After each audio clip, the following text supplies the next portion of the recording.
Kolkata cocktail, বন্ধু তোমার জন্য আমি, পূর্বাশা। প্রথম অডিশন হলো, প্রথম FM তরঙ্গ এলো এবং সেখানে তুমি সিলেক্টেড হলে। আমার আকাশবাণী হচ্ছে আমার সেই শিক্ষক।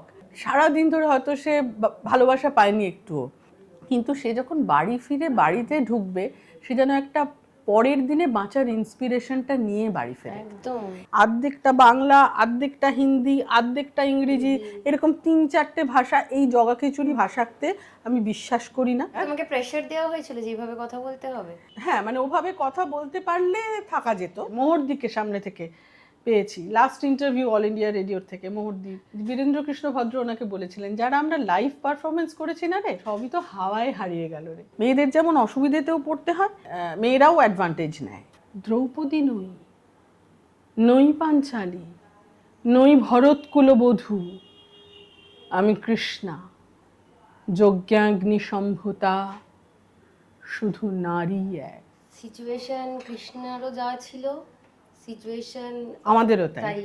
স্মিত হাসি ভরে দাও আমাদের বুভুক্ষু হৃদয়ে, রক্ষা করো অস্ত্র হাতে নিবিড় সংগ্রামে।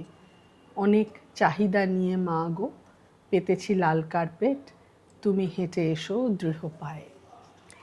এই লেখাটি আমার শ্বশুরমশাই তারাদাস বন্দ্যোপাধ্যায়ের লেখা।